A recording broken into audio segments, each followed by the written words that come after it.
You may be thinking, well, I'm finished with a project, but now what? So most of the time, you're not going to turn in a project as a Photoshop file, a PSD file, because, well, Canvas can't open a PSD, so I can't look at it to grade it. Plus, if you were going to use it somewhere, other people wouldn't be able to see it either. For instance, if you emailed it to someone, they wouldn't be able to see it. Or if I wanted to print it at Walmart, wrong format. So that's why we have to often export our work out as a JPEG. So JPEG is your most common, as we've talked about in the past, and we have to turn this into a JPEG. But we always want to keep a copy of that PSD file, that Photoshop file. So I've opened the same document that was created in Photopea in Photoshop. Now notice one thing here. See these exclamation marks?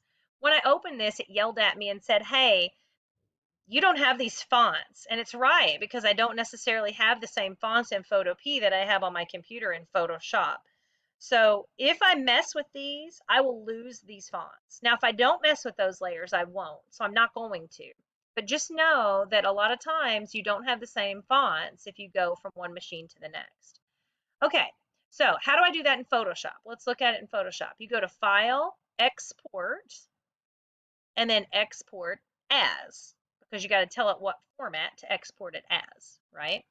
Once the export as box, and it takes a little bit of time for that box to pop up, comes up, you tell it what format, JPEG. It's automatically going to be whatever size it was. But if it was like super huge humongous, like 3,000, you could just scale it down right here, and then you wouldn't be saving the file out when you like send it to somebody. It's not going to be 3 times the size of their monitor.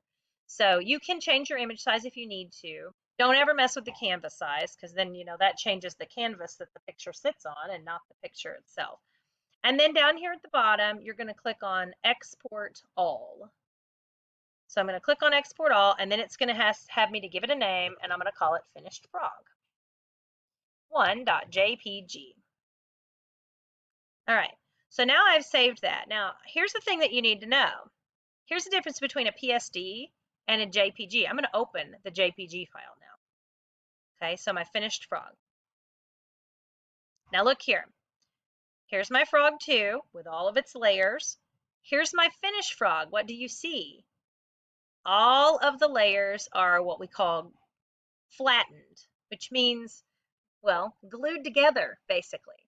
So when you save something as a JPEG, it flattens the image, and then you can't edit it anymore. That's why we always keep the PSD files, and we save the PSD files.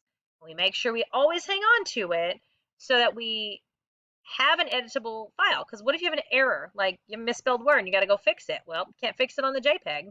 So anyway, let me go to Photopea and show you the exact same process for how do we get it out of Photopea. So when you're in here and you're finished, File, Export As, JPEG. It's even easier in here. And then same thing, it'll say Format, here's your size. So same thing, if you want to scale it down, you can.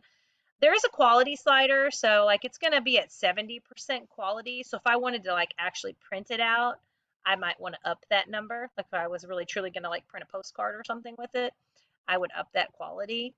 It's going to make it a bigger file. And then you just hit save. Same thing, it's going to pop up.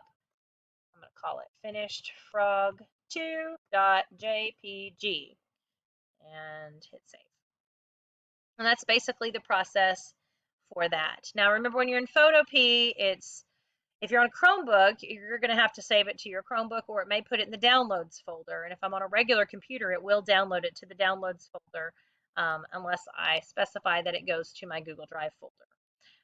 But anyway, that's basically the situation. And same thing, if I were to go in here and open from my Google Drive my Finished Frog 2, see Finished Frog 2, it's all glued together. And you can like deliberately, like I could select all of my layers and right click it, and I could flatten my image and merge all the layers. I'm going to do it. Look, oh my gosh, but I have history, right? So I can back up. Whew, scary stuff. The history button's important. But that's what's going to happen. So we don't want to do that. We always want to keep a layered copy, a PSD file, because otherwise, when you export it, you will flatten the image. So we never want to just save over and give it a JPEG name. We always want to export. And that's it.